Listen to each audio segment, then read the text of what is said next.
আলহামদুলিল্লাহ, সমস্ত প্রশংসা, যাবতীয় প্রশংসা হবে কার জন্য বলেন সবাই?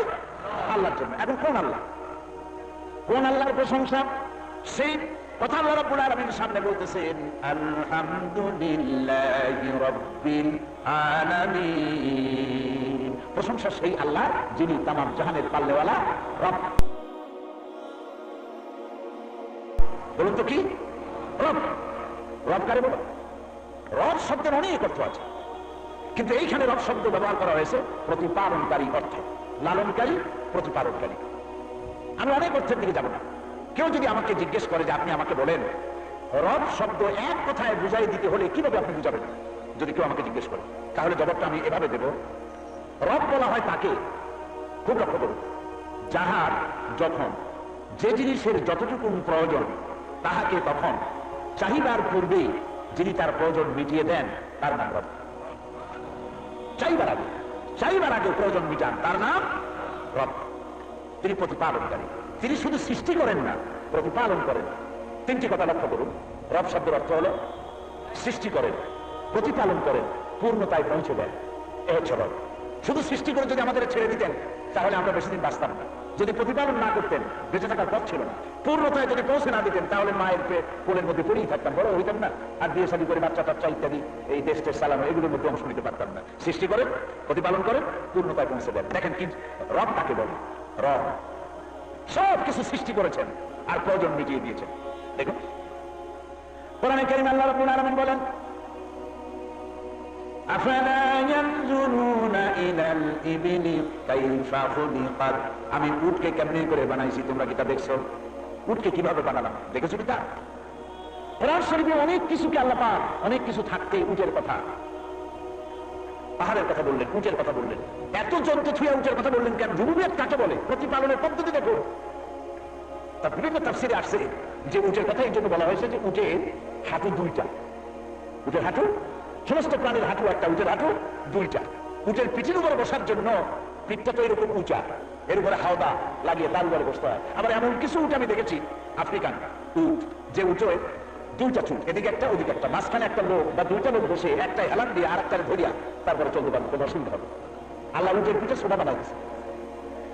এই উট নানান ব্যাখ্যা এসেছে, কিন্তু লেটেস্ট যে ব্যাখ্যা আসছে যে আল্লাহ কোরআনে কেমনে কেন বললেন যে আমি উট কেমনে বানাইছি তোমরা দেখো না, এর কারণটা কারণ হলো এই, পৃথিবীর প্রত্যেকটি প্রাণী বাতাস থেকে অক্সিজেন গ্রহণ করে আর কার্বন ডাই অক্সাইড করে যতটা গ্রহণ করেছিল ততটাই ছেড়ে দেয়, ভিতরে রাখে না, কেউ রাখে না। একমাত্র প্রাণী উট যতটা অক্সিজেন গ্রহণ করে তার 80% ছেড়ে দেয়, 20% ভিতরে রিজার্ভ করার জন্য, অক্সিজেন রেখে দেওয়ার জন্য একটা চেম্বার আল্লাহ বানায় দিয়েছেন। তার হার্টের ফুসফুসের কাছে একটা চেম্বার বানায় দিয়েছে। সে পানি খায়, সবটা পেশাব করে ফেলে দেয়।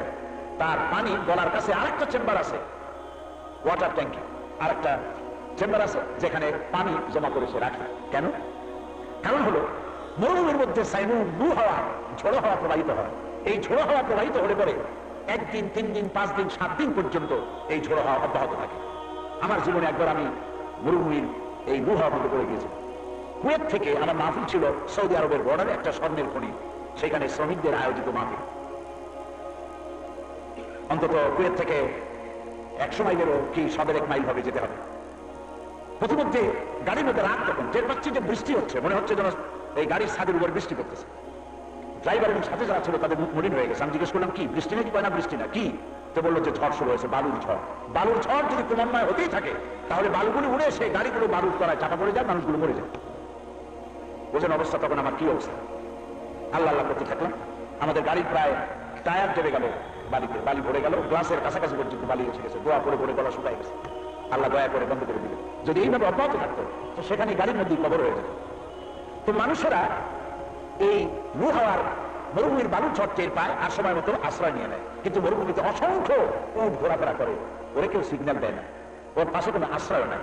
সে যখনই টের পায় বালুর ঝড় শুরু হয়ে গেছে তখন সে সামনে 2টা ঠ্যাং দিয়ে বালুগুলো সরাইয়া, ওর গলা তো লম্বা, অন্তত হাতখানিক মাথার নিচে আরো হাতখানিক বালুর মধ্যে মাথাটা ঢুকাই দিয়া একটানা 5 দিনও যদি ঝড় হয় 5 দিন বালুর মধ্যে মাথা ঢুকাইয়া থাকতে পারবে। অক্সিজেনের অভাব হবে না, পানির অভাব হবে না। জালিকুমুল্লাহু রাব্বুকুম। এই হচ্ছে তোমাদের রব, সুবহানাল্লাহ। এই হচ্ছে আমাদের রব যিনি সৃষ্টি শুধু করেন না, প্রতিপালনও করেন। এবং লক্ষ্য করবেন, আমাদের দেশের কুকুর, সিংহ, বাঘ, আর কানাডা এস্কিমোদের দেশ, ভ্যাঙ্কুভার, অ্যান্টার্কটিকা মহাদেশ, এইসব জায়গার শীত প্রধান দেশের বাঘ, ভাল্লুক, কুকুর একরকম না। আপনারা চিন্তা করে গেছেন, তাহলে ওরা কি ইংরেজিতে কথা কয় না? বারবার পদ্ধতি ভিন্ন। আমাদের দেশ হচ্ছে নাতিশীতোষ্ণ, আলহামদুলিল্লাহ বলে। শীত কারে কয় আপনারা বুঝেন না, গরম কারে কয় তাও বুঝেন না। গরম কাহাকে বলে এবং উহা কত প্রকার, দেখতে হলে তানজানিয়া যান, দেখতে হলে আলজেরিয়া যান, দেখতে হলে নাইজেরিয়া যান, কেনিয়া যান, উগান্ডা যান, গরম বুঝবেন কাহাকে বলে। শীত বুঝতে হলে কানাডায় যান, আমেরিকায় যান, স্কটল্যান্ডে যান, নেদারল্যান্ড, সুইজারল্যান্ডে যান, দেখবেন যে শীত কারে কয়। 0 ডিগ্রির পরে -40 ডিগ্রি, -40 ডিগ্রি স্যাপ ফেলাইলে গরম হয়ে যায়, পেশাব করলে গরম হয়ে যায়। চিন্তা করেছে আল্লাহ রাব্বুল আলামিন ওই শীত প্রধান দেশে যত বাঘ, ভাল্লুক, জঙ্গলি প্রাণী যাদেরকে তৈরি করেছেন, শীত প্রধান দেশের মানুষ তো তার জামা কাপড় সব কিছুকে, শীতকে প্রতিরোধ করার মতো কাপড় চোপড় সাথে আছে, কিন্তু এই শীত থেকে বাঁচার জন্য বাঘের সিংহের কিছুই ব্যবস্থা নাই বলে রব্বুল আলামিন শীত প্রধান দেশের বাঘ, ভাল্লুক গুলির গায়ে লম্বা লম্বা পশম দিয়ে এমন চামড়া লাগাই দিয়েছেন, স্থায়ী কম্বলের ব্যবস্থা আল্লাহ তাদেরকে করে দিয়েছেন, যাতে তার কোনো কষ্ট না হয়। সুবহানাল্লাহ, সুবহানাল্লাহ। প্রিয় ভাই সব, লক্ষ্য করেছেন আমাদের দেশে যখন শীত হয়, তার আগেই শীত শুরু হয়ে যায় সাইবেরিয়ার আসে, সেইখান থেকে অতিথি পাখিরা শীতের টেপে পাখি, লক্ষ লক্ষ পাখি ওরা শুরু করে দেয়। পাহাড়ের উপর দিয়ে পাড়ি দিল, সমুদ্র পাড়ি দিল, মরুভূমি পাড়ি দিল, গাছপালা পাড়ি দিয়ে, দেশের পর দেশ পাড়ি দিয়ে পাখিগুলি সব সিলেটের সুনামগঞ্জে পৌঁছে গেল। এই পাখিগুলিকে কে নেভিগেট করলো যে এই পথে, এই দেশের উপর দিয়ে যা বাংলাদেশের সিলেটে যাইতে পারবি? কে তিনি? কে তিনি? আলহামদুলিল্লাহ রাব্বিল আলামিন। শুধু সৃষ্টি করেন না, প্রতিপালন করেন। সুবহানাল্লাহ ওয়া বিহামদিহি। দেখছেন অবস্থা? আল্লাহ রাব্বুল আলামিন তার সৃষ্টি নৈপুণ্যতা সম্পর্কে চিন্তা করলে খেয়ে হারিয়ে দিতে হবে। আল্লাহর চিন্তা হবে তার সৃষ্টি দিয়ে। সুবহানাল্লাহ। এই যে বিজ্ঞানীরা আমার সামনে যে মাইক কে আবিষ্কার করেছে দেখছেন তো? আল্লাহর এই মাইক বানাইতে আসবে বাংলাদেশে, কথা হইল বিজ্ঞানীরা বানাইছে। কে বানাইছে? আল্লাহ বানিয়েছেন মাইক। আল্লাহ বিজ্ঞানীদেরকে বুদ্ধি দিয়েছেন, বিজ্ঞানীরা তৈরি করেছেন মাইক। মাইক হোক, লাইট হোক, বিমান হোক, রেডিও হোক, টিভি হোক, মোবাইল হোক, মোবাইল টেলিফোন ইত্যাদি যা কিছু সবকিছু বিজ্ঞানীরা বানাইছে। কে বানিয়েছে? বিজ্ঞানীরা। বিজ্ঞান হচ্ছে বিশেষ জ্ঞান। বিজ্ঞান কি বলেন? সাহায্য করেন আমাকে। বিশেষ জ্ঞান। আল্লাহর বানানো জিনিসগুলি যদি না থাকতো, বিজ্ঞানীরা কিছু বানাতে পারতেন। বলেন, এই যে আমার সামনে মাইক আছে, কি দিয়ে বানানো হয়েছে? এটা তামা, এটা দস্তা, এটা লোহা, এটা প্লাস্টিক, এই সবগুলি আল্লাহ। এই সবগুলি কার? আপনারা প্যান্ডেল বানাইছেন, এই কাপড় কার? কাপড় বানিয়েছে মিল, কিন্তু সুতা সিনথেটিক, যেটাই বলেন, মূল কার?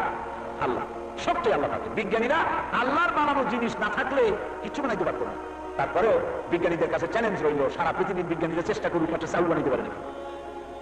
চাউল, চাউল বুঝুন? চাউল না বুঝতে প্রয়োজন না। চাউল না বুঝতে তো বাঁচবেনি না। চাউল না থাকলে চাউল বোঝে, ঠিক কিনা? তাহলে সারা পৃথিবীর সমস্ত বিজ্ঞানীরা মিলে একটা চাউল বানাইতে পারবে না। এমনকি একটা মুরগির ডিমও বানাইতে পারবে না। বানাও কত মুরগির ডিম?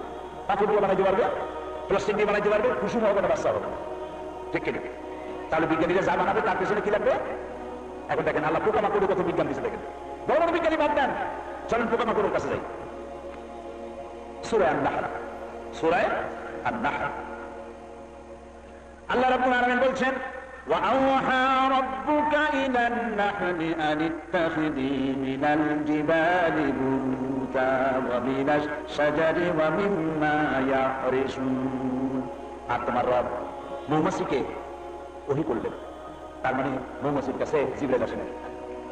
নবীদের ব্যাপারে যখন ওহী শব্দ ব্যবহার হয় তখন বোঝা যাবে যে জিবরাইল আসছিল। আর কোন মানুষ বা প্রাণীর কাছে যখন সাধারণ মানুষ, যেমন মুসা আলাইহিস সালামের মাকে আল্লাহ ওহী করেছিলেন, তার মানে জিবরাইল আসেন না, তার দিলের মধ্যে ইলহা করে দিয়েছেন। মৌমাছির কাছে জিবরাইল আসে নাই।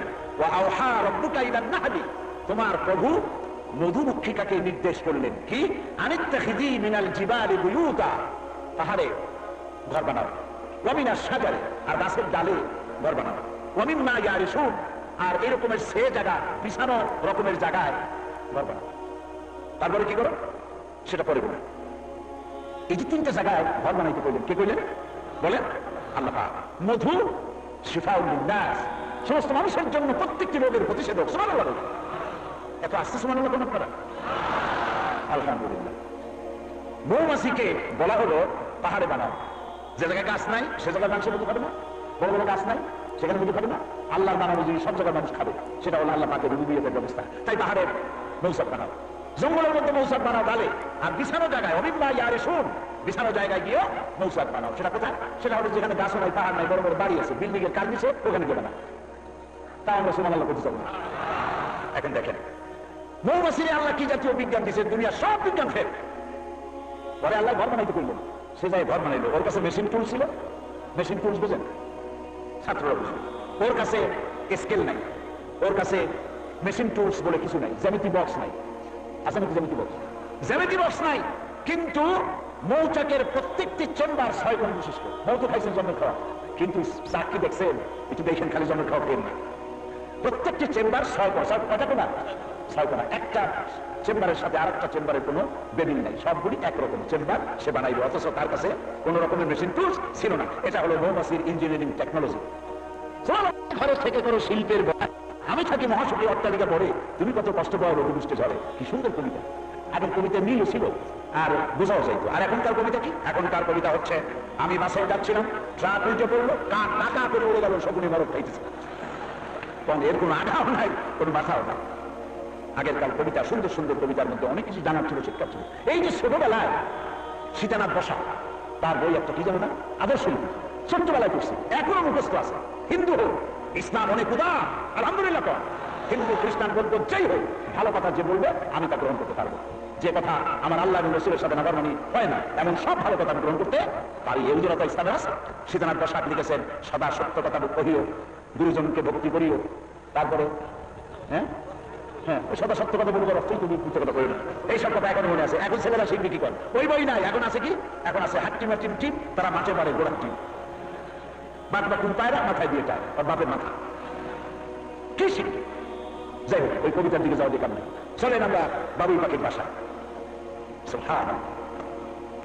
একটা বাবুই পাখির বাসা আমি দেখলাম, ঝড়ে তাল গাছটা ভেঙে পড়ছে। তাল গাছটা ভাঙে তাল গাছের জায়গা কি বলো বাবা, ভেঙে পড়ছে, ওর সাথেই ছিল বাসাটা। বাসা দেখলাম, এইরকম একটা বাসা ইঞ্জিনিয়াররা, বিজ্ঞানীরা বানাও তো দূরের কথা, খুলতেও পারবে না। আপনি খুলে তো দেখি শিখতে পারবেন, খুলতে পারবেন না। মাত্র 2টা ঠ্যাং আর একটু চিকুন সুর মতো 2টা ঠোঁট, এই দিয়ে কি সুন্দর বাসা বানাইলো। আমি সেই ছোটবেলায় দেখছি, এখনো মনে আছে। ওর মধ্যে 3তলা বিল্ডিং, ওটা নিচের তলা দিয়ে ঢুকবে, মাস্টার বেডরুম আছে মাঝখানে, ওইখানে স্বামী স্ত্রী দুজনে থাকবে। 3 তলায় গিয়ে ওখান থেকে আছে ব্যাকডোর। ওরা আবার আত্মরক্ষার বুদ্ধি আল্লাহ দিয়ে দিয়েছে। নিচের থেকে যদি কেউ আক্রমণ করে, তাহলে স্বামী স্ত্রী দুজনই ব্যাকডোর দিয়ে ভালাই দিতে পারবে, কোনো অসুবিধা হবে না। এখন স্বামী স্ত্রী 2 জন যে থাকবে ওই বেডরুমে, তো স্বামী স্ত্রী যদি অন্ধকারে একজন আরেকজনে নাই দেখে, তো কোনো মজাও না। এখন দেখবে কেমন? ওখানে তো কোনো কেরোসিনের, এমন ঘর কেরোসিনের লাইট জ্বালে সাথে সাথে শেষ। আবার বৈদ্যুতিক পল্লী বিদ্যুৎও খুবই নিরস, সেও ওখানে লাইন টেন দেয় না। ফলে কতগুলো কাদা আইনা বেডরুমের মধ্যে দেওয়ালের সাথে লাগাইছে, বাবু লাগাইয়া প্রত্যেকে 5-6টা জোনাকি পোকা আইনা তল্লাগুলো ঢুকাই রাখছে, 5 হাত করে রাখছে, অটোমেটিক 0 পাওয়ারের বান। এই হচ্ছে তোমাদের রব, সুবহানাল্লাহ। এই হচ্ছে আল্লাহ, বলুন আল্লাহু আকবার। প্রিয় ভাই, আল্লাহ পাক বলছেন যে দেখো, এই যে মৌচাক হলো, তাকে ইঞ্জিনিয়ারিং টেকনোলজি শিক্ষা দেওয়া হলো। সেই টেকনোলজির ভিত্তিতে সে সমস্ত লক্ষ লক্ষ চেম্বার বানাচ্ছে, সব সমমাপের। এরপরে দেওয়া হচ্ছে তাকে কেমিস্ট্রি জ্ঞান, একদিকে দিল আর্কিটেকচারাল জ্ঞান, প্রযুক্তিবিদ্যা, এরপরে দিল তাকে কেমিস্ট্রি, রসায়ন বিদ্যা। তার নিচে ঝুলে আছে, দেখছেন আপনারা? কম দেখছেন কি ঝুলে আছে? কন্ট্রোল মৌচাক 15 কেজি, 20 কেজি, 35 কেজি, 40 কেজি ওজন। এটা যে লাগাই দিল, মৌচাক কাজে নেওয়ার পরেও ধাত্রা খাতার মতো এটা চলে, কিন্তু ছিঁড়ে পড়ে। এই আটা, এই সুপার গ্লু, এই আটা সে কি দিয়ে বানাইলো? কে তাকে শিখাইলো? সুবহানাল্লাহ। 35 কেজি, 40 কেজি মধু কার্নিশের সাথে ঝুলে আছে, পড়ে যাচ্ছে না। তারপরে দেখেন আল্লাহ কি বলছেন,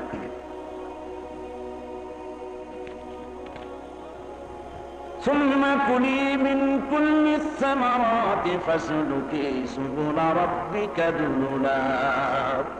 মৌমাছিকে নির্দেশ করলে, যাও যাও, প্রত্যেক ফল থেকে রস আহরণ করে খেতে থাকো, খাও। হাসলুকি সুবুলা রব্বিকা যুলুলা, এরপরে পথ হারাইও না, পথ ঠিক রেখে তোমার রবের নির্দেশে আবার ফিরে আসো। বিজ্ঞানীরা প্রাণীতত্ত্ববিদ্যা বলেছেন মৌমাছি মধু আহরণের জন্য নিজের বাসা থেকে 10 কিলোমিটার পর্যন্ত দূরে চলে যায়, আবার সেখান থেকে নিজের বাসায় ফিরে আসে। খুলনার মৌমাছি মধু আহরণ করতে গিয়ে 13 কাজে আপনার মাদ্রাসায় কোনোদিন যাবেন না, আসে বলবে না যে আমার চাক কোথায়, বলবে না কেন? সুবহানাল্লাহ বলো। অথচ তার কাছে কোনো কম্পাস নাই, কোনো দিক কি করে দিগদর্শন, কোন দিগদর্শন মেশিন নাই। আল্লাহ পাক বলছেন হাসলুকি সুবুলা রাব্বিকা যুলুলা, তোমার রবের নির্দেশ মোতাবেক আবার রাস্তায় ফিরে আসো। দেখবেন সুবহানাল্লাহি ওয়া বিহামদিহি, এগুলি বিনা কম্পাসে আবার জায়গা মতো সব ফিরে আসতেছে। এইভাবে করে আল্লাহ রাব্বুল আলামিনের